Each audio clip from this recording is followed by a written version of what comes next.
स्वागत है आपका अपने YouTube channel doctor Madhubala classes में। मैं हूं राजेंद्र कुमार वर्मा और आज हम करेंगे अपना छठा अधिकार, संवैधानिक उपचारों का अधिकार, राइट्स टू कॉन्स्टिट्यूशनल रेमेडीज। देखो, संवैधानिक उपचारों का अधिकार इसलिए रखा गया क्योंकि हमारे जो संविधान निर्माता थे वो जानते थे कि जब आपके मौलिक अधिकारों का हनन होगा तो उन्हें परिवर्तित करवाने के लिए भी एक मौलिक अधिकार होना चाहिए। इसलिए संवैधानिक उपचारों का अधिकार जो है छठे अधिकार के रूप में हमारे संविधान में आर्टिकल 32 के अंदर रखा गया। आर्टिकल 32 को ये पावर है सुप्रीम कोर्ट को कि वो 5 रिट जारी कर सकता है। वो 5 रिट जब जारी करता है जब आपके मौलिक अधिकारों का हनन होता है और आप सुप्रीम कोर्ट का दरवाजा नॉक करते हैं, तब आपके मौलिक अधिकारों को परिवर्तित कराने के लिए सुप्रीम कोर्ट जो है वो 5 रिट जारी करता है। अब अनुच्छेद, क्योंकि संवैधानिक उपचारों का अधिकार जो है उसमें एक ही अनुच्छेद है, अनुच्छेद 32, लेकिन कहीं ना कहीं अनुच्छेद 226 जो है उसको भी ये पावर दे दी गई। हमारे राज्यों के जो हाई कोर्ट्स होते हैं उनको भी 5 रिट जारी करने का अधिकार है।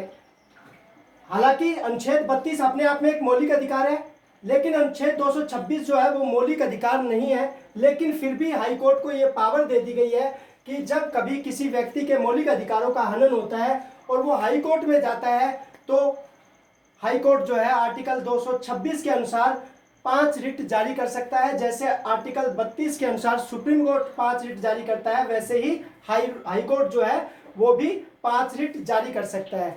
सुप्रीम कोर्ट आर्टिकल 32 के तहत सिर्फ 5 रिट जारी करता है मौलिक अधिकारों के हनन के ऊपर, लेकिन आर्टिकल 226 जो है वो हाई कोर्ट को थोड़ी सी ज्यादा पावर देता है। वो मौलिक अधिकारों के अतिरिक्त, यानी जब मौलिक अधिकारों का हनन होता है तो 5 रिट जारी करता है। उसके अलावा जो एडमिनिस्ट्रेशन ट्रिब्यूनल है, प्रशासनिक प्राधिकरण है, उनके निर्णयों के खिलाफ भी रिट जारी कर सकता है। एडमिनिस्ट्रेटिव ट्रिब्यूनल के निर्णयों के खिलाफ भी रिट जारी कर सकता है। अब एक चीज और हम देखेंगे कि 226 मौलिक अधिकार नहीं है, लेकिन हाई कोर्ट को पावर है कि वो मौलिक अधिकारों का हनन होने पर 5 रिट जारी कर सकता है। B.R. अम्बेडकर ने अनुच्छेद 32 को संविधान का हृदय और आत्मा कहा है। ये क्वेश्चन कई बार पेपर में पूछ लिया जाता है और कई बार जो है स्टूडेंट जो है वो कंफ्यूज हो जाते हैं, क्योंकि जवाहरलाल नेहरू ने प्रस्तावना को संविधान की आत्मा कहा है। देखो, दोनों बातें, B.R. अम्बेडकर ने संविधान की आत्मा और हृदय किसको बोला है? आर्टिकल 32 को। जवाहरलाल नेहरू ने प्रस्तावना को संविधान की आत्मा कहा है। तो दोनों अलग अलग प्रश्न हैं और दोनों ही महत्वपूर्ण हैं। तो हमने देखा कि हमारे मौलिक अधिकारों का हनन होने पर हमें जो है संवैधानिक उपचारों का अधिकार प्राप्त हुआ। अनुच्छेद 32 5 रिट जारी कर सकता है। हाई कोर्ट 226 के अकॉर्डिंग 5 रिट जारी कर सकता है। अनुच्छेद 226 मौलिक अधिकार नहीं, अनुच्छेद 32 एक मौलिक अधिकार है। आप एक बार इसका स्क्रीनशॉट लीजिए, उसके बाद जो है हम आगे अनुच्छेद 32 को करते हैं। ये 5 रिट है: बंदी प्रत्यक्षीकरण, हेबियस कॉर्पस, परमादेश, मैंडेमस, प्रतिषेध प्रोबिटेशंस, अधिकार परीक्षा, क्यो वारंटो और उत्प्रेक्षण सर्टियोरिया।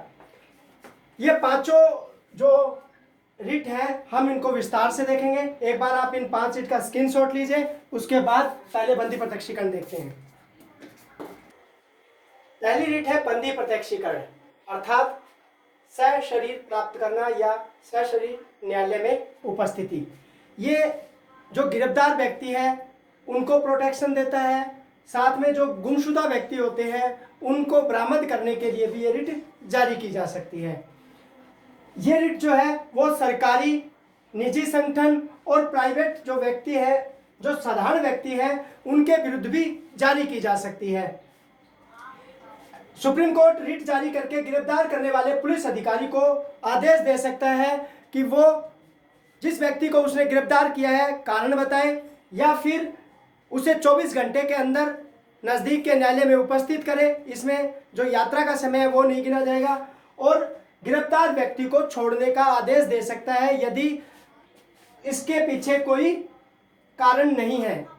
अब सुनील बत्रा केस में सुप्रीम कोर्ट ने कैदी को भी बंदी प्रत्यक्षीकरण के तहत अधिकार की बात कही। उसके अलावा भवरी कांड जो राजस्थान में हुआ भवरी केस के अंदर भी कोर्ट ने आदेश दिया कि गुमशुदा व्यक्ति को बरामद करने के लिए भी यह रिट जारी की जा सकती है। तो इस प्रकार हमने देखा कि जो बंदी प्रत्यक्षीकरण है उसके अंदर जो बंदी प्रत्यक्षीकरण के अंदर सुप्रीम कोर्ट रिट जारी कर सकता है एक गिरफ्तार जो व्यक्ति है उसके प्रोटेक्शन के लिए। तो ये जो रिट है वो सुप्रीम कोर्ट गिरफ्तार व्यक्ति के दोस्त के कहने पर भी, उसके रिलेटिव के कहने पर भी जो है जारी कर सकता है। तो हमने देखा पहली रिट बंदी प्रत्यक्षीकरण। अब इसके बाद हम सेकंड रिट देखेंगे। एक बार इसका स्क्रीनशॉट लीजिए। दूसरी रिट है परमादेश। आज्ञा से हम आदेश देते हैं। ये रिट जो है वो निजी संस्था या निजी पद के विरुद्ध जारी नहीं की जा सकती। अगर कोई निजी संस्था है, कोई निजी पद पर, कोई निजी संस्था के ऊपर कोई व्यक्ति है जो निजी पद पर है, वो अपने कर्तव्यों का पालन नहीं कर रहा है, तो आप न्यायालय में जाकर रिट जारी नहीं करवा सकते। लेकिन सरकार व न्यायालयों के विरुद्ध भी इस रिट को जारी किया जा सकता है। जब कोई प्रशासनिक अधिकारी अपने पद के कर्तव्यों का पालन नहीं करता, तब आप न्यायालय में जा सकते हैं और न्यायालय जो है परमादेश नामक रिट जारी करके उस अधिकारी को उसके कर्तव्य पालन के लिए सचेत कर सकती है, उस आदेश दे सकती है। जहां हमने बंदी प्रत्यक्षीकरण को देखा कि वो निजी संस्था, निजी व्यक्ति, सरकारी व्यक्ति के विरुद्ध भी जारी की जा सकती है, वही परमादेश जो है वो निजी संस्था या निजी पद के विरुद्ध जारी नहीं की जा सकती। केवल सरकारी जो अधिकारी हैं, जो न्यायालय हैं, उनके विरुद्ध परमादेश जारी किया जा सकता है। जब व्यक्ति जो है, अधिकारी जो है, वो अपने कर्तव्यों का पालन, अपने पद के जो कर्तव्य हैं उनका पालन नहीं करता, तब ये रिट न्यायालय द्वारा जारी की जाती है। अब एक बार इसका स्क्रीनशॉट लीजिए, फिर उसके बाद तीसरी जो हमारी रिट है वो करेंगे। जहां हमने दूसरी रिट की परमादेश, वहीं तीसरी रिट है प्रतिषेध, मना करना। दूसरी रिट में जहां काम को करने के लिए, कर्तव्य पालन के लिए रिट जारी की जाती है, वहीं प्रतिषेध मना करने के लिए सुप्रीम कोर्ट व हाई कोर्ट द्वारा जारी की जाती है। उस स्थिति में जब सुप्रीम कोर्ट और हाई कोर्ट के जो अधीनस्थ न्यायालय हैं उनके द्वारा अपने कार्य क्षेत्र से, अपने जूरिस्प्रूडेंस यानी क्षेत्राधिकार के बाहर जाकर जब काम किया जाता है, तब सुप्रीम कोर्ट के अगर कोई अधीनस्थ न्यायालय है, जैसे हाई कोर्ट है, तो उसको जारी किया जाता है। अगर हाई कोर्ट के अधीनस्थ न्यायालय है, सुबॉर्डिनेट न्यायालय है, उनके विरुद्ध जो है वो रिट जारी की जाती है कि आप अपने अधिकार क्षेत्र से बाहर जाकर कार्य न करें। ये रिट जो है वो अर्ध न्यायिक संस्था को भी जारी की जा सकती है। जो संस्था न्यायपालिका के रूप में कार्य करती है उसके विरुद्ध भी ये रिट जारी की जा सकती है। देखो, पहले हमने दूसरी रिट देखी परमादेश, अब हम देख रहे हैं प्रतिषेध। अब इन दोनों में अंतर देखेंगे। प्रतिषेध में तो हमने देखा, परमादेश में हमने देखा कि कार्य विशेष को करने के लिए रिट जारी की जाती है। जब कोई प्रशासनिक अधिकारी अपने कर्तव्यों का पालन नहीं करता, तब परमादेश रिट जारी की जाती है। वहीं प्रतिषेध जो है वो किसी कार्य विशेष को न करने के लिए रिट जारी की जाती है। जब वो अपने क्षेत्राधिकार से बाहर जाकर कार्य करता है, तब उसे कार्य न करने के लिए कहा जाता है। ये कार्य करने के लिए कहती है और ये कार्य न करने के लिए जारी की जाती है।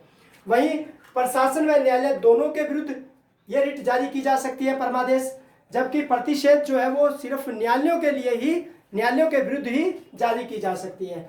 तो हमने तीसरी रिट देखी प्रतिषेध। अब हम चौथी रिट देखेंगे। एक बार आप इसका स्क्रीनशॉट लीजिए। चौथी रिट है उत्प्रेक्षण और अधिक सूचित होना। सुप्रीम कोर्ट व हाई कोर्ट अपने अधीनस्थ न्यायालयों को उस समय जारी करता है जब उनके द्वारा अपने क्षेत्राधिकार के दौरान कोई त्रुटि या कोई दुर्भावनापूर्ण निर्णय देकर त्रुटि की गई हो, तब हाई कोर्ट एवं सुप्रीम कोर्ट जो अपने अधीनस्थ न्यायालयों को जारी करता है। यह अर्धन्यायिक संस्थाओं और प्राधिकरणों को भी जारी की जा सकती है। देखो, जब सुप्रीम कोर्ट या हाई कोर्ट का कोई भी अधीनस्थ न्यायालय ऐसा निर्णय दे देता है जो कि दुर्भावनापूर्ण है और अपने क्षेत्राधिकार से संबंधित कोई गलत काम कर देता है, कोई गलत निर्णय दे देता है, तब सुप्रीम कोर्ट और हाई कोर्ट उत्प्रेक्षण रिट जारी करके उस दुर्भावनापूर्ण जो निर्णय दिया गया है, उस निर्णय जो केस है उसको अपने पास मंगवा सकता है। तो हमने तीसरी रीट जो है वो देखी प्रतिषेध और चौथी रीट है उत्प्रेक्षण। अब इसमें अंतर देखेंगे। देखो प्रतिषेध हमने देखा था जब अधीनस्थ न्यायालय कार्रवाई कर रहा हो या यानी कि अपने क्षेत्राधिकार से बाहर जाकर कार्य कर रहा हो, तब सुप्रीम कोर्ट या हाई कोर्ट आदेश जारी करके उसे मना कर देते हैं।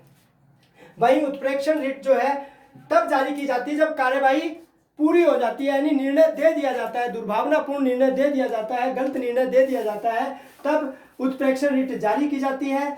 उत्प्रेक्षण रिट द्वारा अपने पास जो है supreme court high court case मंगवा सकते। इस प्रकार हमने देखा कि उत्प्रेक्षण रिट जो है वो तब जारी की जाती है जब कार्यवाही पूर्ण हो जाती है, यानी निर्णय दे दिया जाता है, दुर्भावनापूर्ण निर्णय दे दिया जाता है। और उत्प्रेक्षण रिट द्वारा जारी करके जो है सुप्रीम कोर्ट और हाई कोर्ट अधीनस्थ न्यायालय द्वारा जो दुर्भावनापूर्ण निर्णय दिया गया है उसको अपने पास मंगवा लेता है और खुद निर्णय देता है। तो इस प्रकार हमने चौथा उत्प्रेक्षण देखा। अब पांचवा जो है अधिकार प्रच्छा देखेंगे। एक बार आप इसका स्क्रीनशॉट लीजिए। पांचवी और अंतिम हमारी जो रिट है वो अधिकार प्रच्छा। तुम्हें क्या अधिकार है?